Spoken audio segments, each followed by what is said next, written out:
오늘 은혜 받으실 말씀은 창세기 2장 1절에서 3절까지 말씀입니다. 창세기 2장 1절에서 3절까지 말씀을 다 같이 봉독하겠습니다. 천지와 만물이 다 이루어지니라. 하나님이 그가 하시던 일을 일곱째 날에 마치시니 그가 하시던 모든 일을 그치고 일곱째 날에 안식하시니라.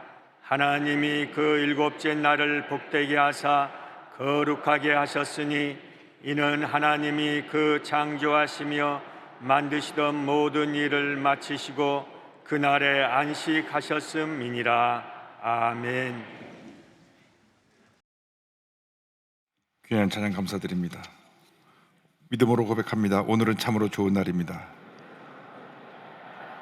우리 모두에게 좋은 일이 일어납니다. 기도하겠습니다. 사랑과 은혜와 자비가 무한하신 하나님 아버지, 주님을 찬양하고 경배합니다. 주님께 모든 영광을 돌려드립니다. 주님, 이 예배 가운데 좌정하셔서 예배하신 놀라운 은혜와 축복으로 예배드리는 모든 주님의 겸양들에게 넘치게 채워 주시옵소서. 치료와 회복이 임하게 하여 주시고 은혜와 축복이 임하게 하여 주옵소서. 감사하고 예수님의 이름으로 기도 올리옵나이다. 아멘. 오늘은 창세기 2장 1절로 3절을 본문으로 하여서 하나님께서 복되게 하사 이 같은 제목으로 말씀의 은혜를 나누기 원합니다. 제목을 큰 소리로 따라해 주시기 바랍니다. 하나님께서 복되게 하사, 하나님께서 복되게 하사. 이 세상을 살아가는 사람들 가운데 복받기 싫어하는 사람은 한 사람도 없을 것입니다. 그래서 새해 어디서든지 사람 만나게 말하면 새해 복 많이 받으세요, 복 많이 받으세요, 복 많이 받으세요. 그 복만 다 써놔도 엄청나게 많이 받았을 것입니다. 미국에 유학 갔을 때 대학원 기숙사 아파트 마주보고 있는 집이 중국 유학생들이 살고 있는 집이었는데 정초가 되면 복자라는 한문을 거꾸로 써서 이렇게 붙여놨어요. 알고 보니까 중국 사람들이 이렇게 복자를 거꾸로 써서 정초가 되면 다 붙여놓는답니다. 복이 막 쏟아지라고. 그러나 아무리 빨간 종이를 뒤집어 놓고 어떻게 붙여도 그래서 복이 쏟아지는 것은 아닙니다. 하나님이 복을 주셔야 복을 받는 것입니다. 근데 사람들이 말하는 복은 무엇입니까? 돈 많이 벌고 높은 자리에 올라가고 건강하게 오래 사는 것, 이것이 복입니까? 그렇다면 부자들은 다 행복합니까? 권력자들이 다 행복합니까? 권력의 정점에 올라갔다가 내려오면 그것이 불행이더라고요. 오래 산다고 다 행복하게 오래 살고 있습니까? 아닙니다. 진정한 행복은 우리 마음가운데서 넘쳐나야 되는 것입니다. 마음의 행복이 진정한 행복인데 이 행복은 복의 근원 대신 하나님만이 우리에게 줄 수 있는 것입니다. 매 예배 때마다 우리는 만복의 근원 하나님을 찬양합니다. 예배 순서에서 그냥 찬양하는 게 아니라 진짜로 우리 고백입니다. 만복의 근원 하나님께서 이 시간 나에게 복을 내려 주옵소서. 내가 주님의 은혜가 없으면 살아갈 수 없습니다. 믿음의 고백으로 찬양하는 것입니다. 우리가 주님 말씀에 순종해서 하나님 뜻대로 살아가게 될 때 우리에게 복이 임하게 되는 것입니다. 하나님께서 우리 인간을 하나님의 형상대로 창조해서 영적인 존재로 만들어 주시고 복을 주셨습니다. 창세기 1장 27절 28절에 말씀합니다. 하나님이 자기 형상 곧 하나님의 형상대로 사람을 창조하시되 남자와 여자를 창조하시고 하나님이 그들에게 복을 주시며 하나님이 그들에게 이르시되 생육하고 번성하여 땅에 충만하라. 땅을 정복하라. 바다의 물고기와 하늘의 새와 땅에 움직이는 모든 생물을 다스리라 하시니라. 우리는 하나님이 창조하신 복받은 존재입니다. 그러므로 우리가 일생을 살아가는 동안 가장 중요한 것은 예수 믿고 하나님의 자녀가 되어서 복받은 인생을 살아가는 것입니다. 예수 믿고 하나님을 나의 하나님으로 고백하고 살아갈 때 그때로부터 하나님께서 우리에게 열려없는 복을 각자에게 허락해 주시고 쌀 것이 없이 넘치게 많은 복을 우리에게 부어 주실 것입니다. 시편 144편 15절을 말씀합니다. 이러한 백성은 복이 있나니 야훼를 자기 하나님으로 삼는 백성은 복이 있도다. 하나님을 나의 하나님으로 삼고 사는 사람들, 그 백성은 복이 있다고 말씀했습니다. 그러므로 여러분이 하나님을 여러분의 하나님으로 모시고 살고 있기 때문에 여러분 복받은 존재입니다. 늘 우리 고백해야 됩니다. 나는 예수 믿고 복받은 존재가 되었습니다. 하나님이 나의 하나님이시고 나는 복덩어리입니다. 할렐루야. 창세기 2장을 보면 하나님께서 온 우주 만물을 창조하시고 일곱째 날 안식하시며 일곱째 날을 복되게 하시는 장면이 나옵니다. 일곱째 날 안식하신 하나님에 대해서 창세기 2장 1절과 2절을 말씀합니다. 천지와 만물이 다 이루어지니라. 하나님이 그가 하시던 일을 일곱째 날에 마치시니 그가 하시던 모든 일을 그치고 일곱째 날에 안식하시니라. 여세 동안 온 천하 만물을 말씀 하나로 창조하시고 일곱째 날에 하나님이 안식하셨습니다. 그리고 그날을 복되게 하셨습니다. 출애굽기 20장 11절입니다. 이는 엿새 동안에 나 야훼가 하늘과 땅과 바다와 그 가운데 모든 것을 만들고 일곱째 날에 쉬었음이라. 그러므로 나 야훼가 안식일을 복되게 하여 그날을 거룩하게 하였느니라. 이 안식일은 복되고 거룩한 날입니다. 그래서 이 날은 개인의 유익을 위한 모든 세상 일을 쉬게 하시고 주님 앞에 감사하며 예배드리게 하셨습니다. 출애굽기 20장 10절에 이와 같이 말씀합니다. 일곱째 날은 내 하나님 야훼의 안식일인즉 너나 내 아들이나 내 딸이나 내 남종이나 내 여종이나 내 가축이나 내 문 안에 머무는 객이라도 아무 일도 하지 말라. 아무 일도 하지 말라. 우리가 참 바쁘고 힘든 삶을 살아도 주일이 되면 세상 일을 내려놓고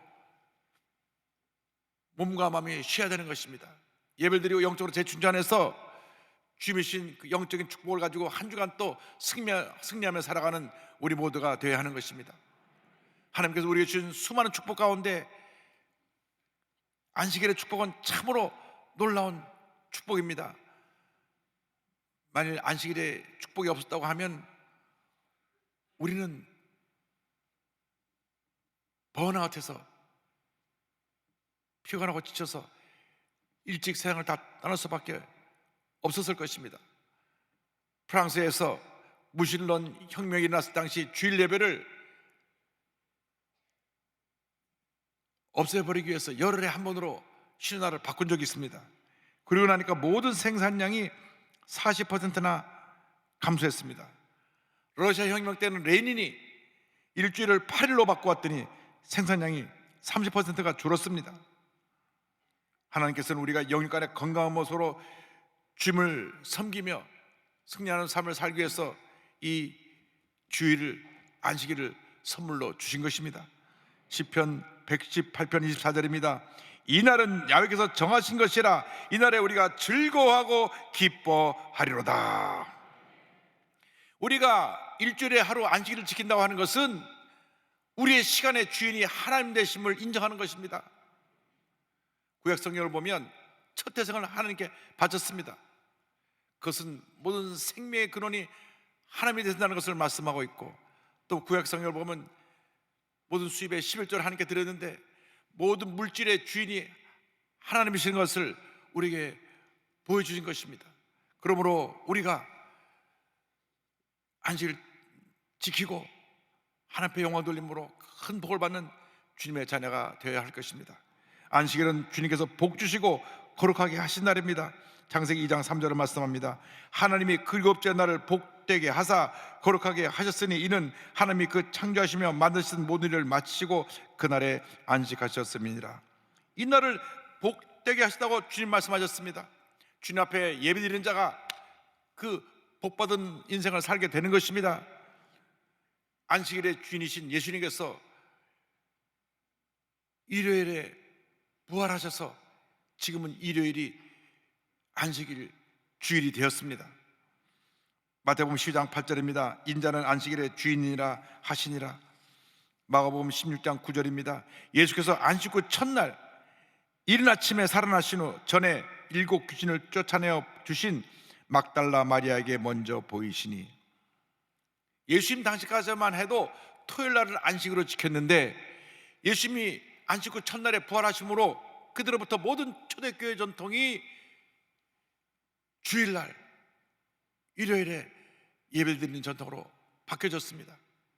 사도행전 2장 7절 보면 이 같은 말씀이 나옵니다. 그 주간의 첫날에 일요일에 우리가 떡을 때려 하여 모였더니 바울이 이튿날 떠나고자 하여 그들에게 강론하세 말을 밤중까지 계속하며, 주일날 사도 바울이 와서 말씀 전할 때 얼마나 저들이 은혜를 사모했던지 밤중까지 설교를 했다고 성경은 말씀합니다. 안식일의 주인인 예수님께서 일요일에 부활하신 이후에 모든 크리스찬들이 주일날 모여 예배를 드리는 전통을 따르게 된 것입니다. 구약의 전통을 따르는 사람은 토요일을 지켜야 구원받는다고 하는데 그것은 잘못된 것입니다. 구원은 예수를 믿으면 받는 것이고, 예수를 믿는 사람이 감사관계로 드리는 날이 주일인데 토요일을 지켜야 구원받는다, 토요일을 지키지 않으면 구원 못 받는다는 것은 잘못된 교리이고 잘못된 가르침에 저들이 따르는 것입니다. 우리가 안식일을 거룩하게 지킬 때 하나님께서 복의 복을 더하여 주시는 것입니다. 성수주일하여 복받은 인생을 살아가는 여러분 모두가 되기를 바랍니다. 우리 모두 믿음의 주상들이 성수주일에서 복을 받았습니다. 저희 할아버님이 얼마나 철저하게 주일 성수를 강조하시는지, 주일날은 그 어떤 세상 일을 하면 안 된다, 뭐 나가서 뭐 사 먹고 물건을 사고 하는 것도 주일날은 하지 말고, 뭐 물건 사고 있으면 토요일날 다 하고 주일날은 예배드리는 일에만 전념해라. 주일날은 만화도 봐서는 안 되고 TV에서 오락 프로그램 봐서도 안 된다. 아주 전통적인 우리 한국의 장로교, 보수적인 장로교의 가르침을 귀에 못이 박히도록 말씀하셔서 우리 온 가족은 성수주의라는 것이 당연한 것으로 생각했습니다. 제가 초등학교 4학년 때까지 단 한 번도 유행가를 들어본 적이 없습니다. 초등학교 4학년 때 친구 집에 갔더니 TV에서 오락 프로그램 하는데 처음으로 제가 거기서 유행가를 들었습니다. 잊어버리지 않습니다. 박재란이라는 사람이 산 넘어 남촌을 부르더라고요.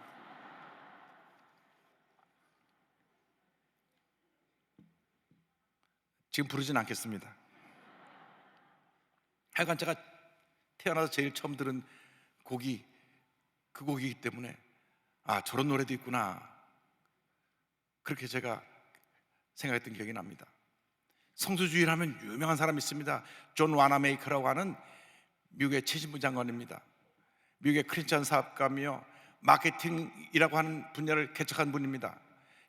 이분이 최신부 장관이면서 성수주의를 하기 위해서 4년 동안 워싱턴 DC와 필라델피아를 기차로 왕복을 했습니다. 약 10만 마일을 왕복하면서 성수주의라며 교학교 교사로서 학생들을 가르쳤습니다. 미국의 벤자민 해리슨 대통령이 그를 최무장관으로 불렀을 때 조건을 내세웠습니다. 각하, 주일날 필라델피아로 돌아가서 예배드리고 교학교 교사를 하는 것을 허락하면 제가 장관직을 수락하겠습니다. 그래서 당신은 주일날 필라델피아 내려가서 교회 선교도 좋다 약속을 받고 1889년부터 1893년 동안 4년간 70부 장관으로 봉사합니다. 토요일이 되면 기차를 타고 필라델피아 올라가서 주일날 교회 가서 아이들을 가르치고 주일날 오후에 다시 워싱턴 DC로 내려왔습니다. 그가 장관으로 있을 때 미국 내 전 교회 교회학교를 창립했고 기독교 신문 잡지를 발행해서 종교와 교육 사업에도 큰 업적을 남겼습니다. 이처럼 주의를 지키고 예배에 힘써 복받은 하나님의 사람들이 되기를 바랍니다. 존경받는 사람들이 되기를 바랍니다. 주일날에는 하나님께 예배드리는 일과 사람들에게 도움을 주는 선한 일을 하는 날입니다. 나 개인의 유익과 만족을 위해서 시간을 보내면 안 되는 것입니다. 굉장히 그럼 기준이 애매해지는지 모르겠는데 여러분 자신이 하나님을 기쁘시게 하는 삶을 살면 됩니다. 하나님을 기쁘시게 하는 삶을 주일날 살아가면 그것이 하나님이 기뻐하시는 삶이요 하나님께 영광 돌리는 삶이 되는 것입니다. 주일날 일하지 말라 그랬다 그래서 의사 선생님이 병원 안 고치면 그날 사고 나서 다친 사람들은 어떡합니까? 선한 일을 해야 되는 것입니다. 사람을 살리는 일을 해야 되는 것입니다. 유익을 주는 일을 해야 되는 것입니다. 주일날 일하지 말라 그랬다 그래서 버스 운전하는 분이 다 쉰다 그러면 어떻게 교회롭니까? 선한 일을 해야 되는 것입니다. 그러나 내 개인의 유익과 만족을 위해서 가진 것이 많은데 더 쌓아놓으려고 주일날 일하지 말라, 그 말씀인 것입니다. 기쁨으로 주님을 섬길 때 하나님께서 우리에게 복을 내려주십니다. 복받는 비결에 대해서 성경은 우리에게 가르쳐주고 있습니다. 하나님 제1주의로 살아가게 될 때 하나님께서 우리에게 복을 주신다고 말씀했습니다. 예수님께서 마태복음 6장 33절에 말씀하십니다. 그런즉 너희는 먼저 그의 나라와 그의 의를 구하라. 그리하면 이 모든 것을 너에게 더하시리라. 할렐루야. 먼저 그의 나라와 그 의를 구하면 하나님께서 복을 우리에게 폭포같이 부어주시는 것입니다. 복받는 비결을 신명기 28장 1절로 14절에 자세히 나와 있는데 1절 2절에 그 조건이 있습니다. 내가 내 하나님 야훼의 말씀을 삼가 듣고 내가 오늘 내게 명령하는 그의 모든 명령을 지켜 행하면 내 하나님 야훼께서 너를 세계 모든 민족 위에 뛰어나게 하실 것이라. 내가 내 하나님 야훼의 말씀을 청정하면 이 모든 복이 내게 임하며 내게 이르리니. 말씀을 지켜 행할 때 형통의 복이 임한다고 말씀하셨습니다. 3절 6절입니다. 그렇게 되면 성읍에서도 복을 받고 들에서도 복을 받을 것이며 내 몸의 자녀와 내 토지의 수산과 내 짐승의 새끼와 소와 양의 새끼가 복을 받을 것이며 내 광주리와 떡반죽 그릇이 복을 받을 것이며 내가 들어와도 복을 받고 나가도 복을 받을 것이니라. 할렐루야. 하나님 뜻대로 살아갈 때 말씀을 지켜 행할 때 들어가도 복을 받고 나가도 복을 받게 되는 것입니다. 12절 13절에 계속해서 축복이 이어집니다. 여호와께서 너를 위하여 하늘의 아름다운 보고를 여시사 내 땅에 때를 따라 비를 내려주시고 내 손으로 하는 모든 일에 복을 주시리니 내가 많은 민족에게 구워줄지라도 너는 꾸지 아니할 것이요 여호와께서 너를 머리가 되고 꼬리가 되지 않게 하시며 위에만 있고 아래에 있지 않게 하시리니. 할렐루야. 남에게 구워줄지언정 꾸는 자가 되지 아니하고 위에 있고 아래에 있지 아니하고 머리가 될지언정 꼬리가 되지 않게 하신다고 약속해 주셨습니다. 하나님 제1주의로 살아가면 이 같은 복이 임하는 것입니다. 여러분 일생 살아가는 동안 먼저 그의 나라와 그의 의를 구하는 주님의 복받은 자녀들이 다 되기를 바랍니다. 그의 나라와 그 의를 구하면 하나님께서 복을 우리에게 퍼부어 주시는 것입니다. 올림픽사의 길이 남을 에릭 리델의 이야기가 있습니다. 이분은 스코틀랜드 장로교 선교사님의 아들입니다. 중국 텐진에서 태어났습니다. 그런데 에릭 리델은 어릴 때부터 육상에 뛰어난 재능을 갖고 있었습니다. 에딘버러 대학 가서 그 달리고 난 모든 단거리 경주에서 다 우승을 했습니다. 1924년 제8회 파리에서 올림픽이 열릴 때 당연하게 영국 대표로 출전하게 되었고 100m 금메달은 그가 다 목에 걸 것이라고 생각을 했습니다. 그런데 문제가 생겼습니다. 100m 달리기 예선 경기 날짜가 7월 6일 주일이었습니다.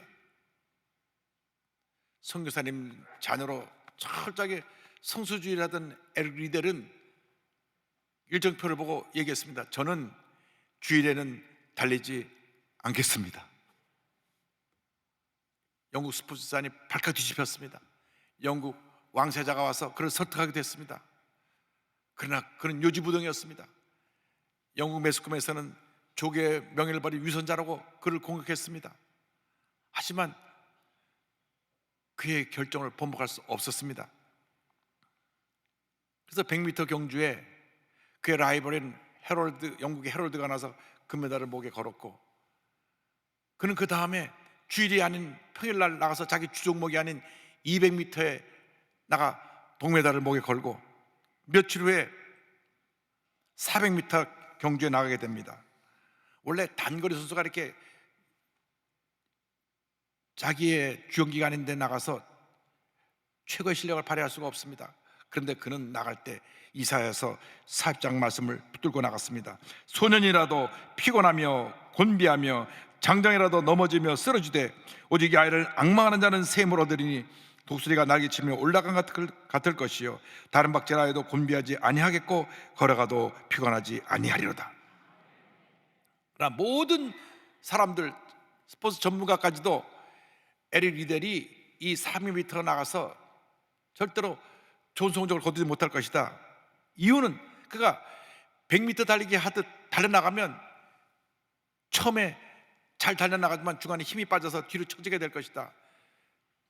뿐만 아니라 그는 6명의 대표 중에 키가 가장 작기 때문에 신체적으로 불리하다. 셋째로 그가 배정받은 트랙이 맨 바깥쪽 트랙을 배정받아서 맨 바깥쪽 트랙은 경주할 때 굉장히 불리한 조건이다. 뿐만 아니라 이미 예선에 다른 선수들 2사람이나 세계 신기록을 냈기 때문에 당신이 아무리 뛰어도 세계 신기록을 낸 사람을 이길 수가 없다. 그렇게 말을 했습니다. 그리고 저 맨 끝선에서 달려나갔는데 처음부터 100m 달리기 하는 저 사람 막 있는 힘을 다하여 천정이를 못 달려나가서 47초 6이라고 하는 세계 신기록을 세우고 우승을 했습니다.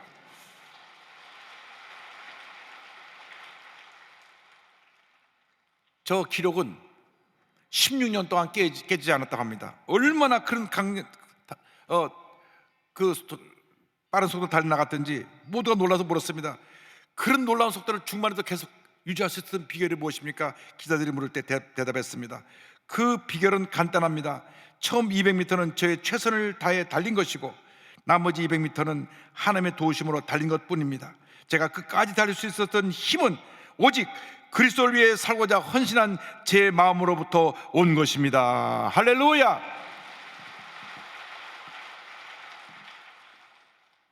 올림픽 끝난 후 그는 국가적 영웅으로 온 국민의 환호를 받으며 영국에 돌아갔습니다.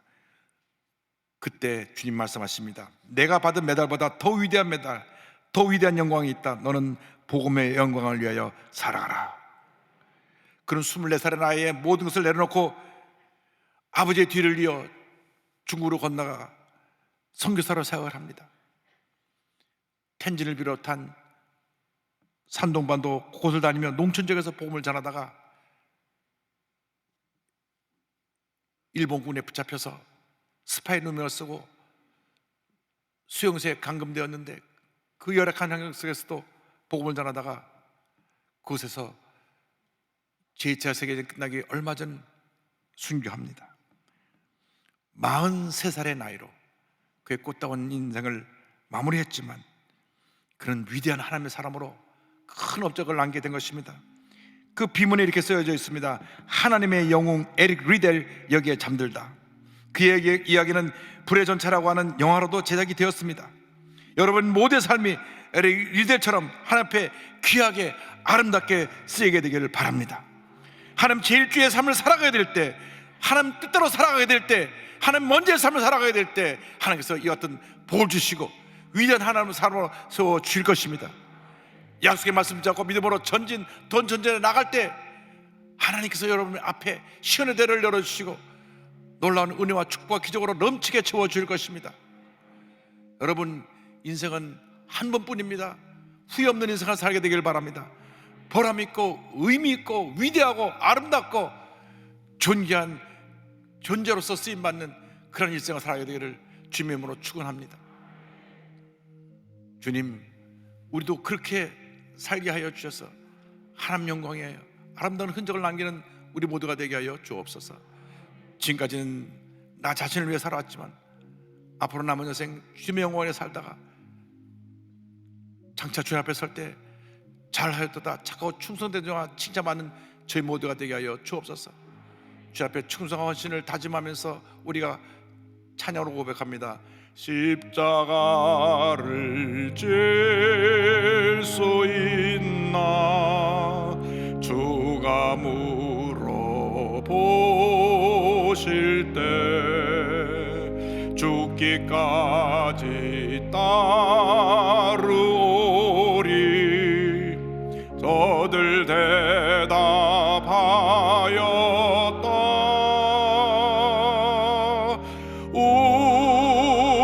우리의 심령 주의 것이니 당신의 형상 만드소서.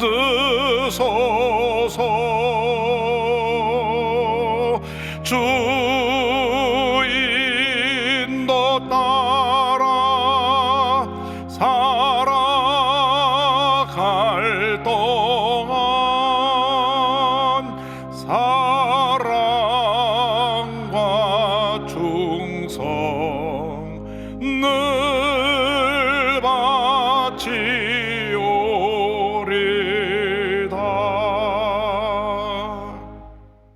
기도하겠습니다. 사랑과 은혜와 자비가 모르신 하나님 아버지, 한 번뿐인 인생 정말로 보람있게 의미있게 행복하게 기쁘게 가치있게 존귀한 존재로 살아갈 수 있도록 우리의 삶을 인도하여 주옵소서.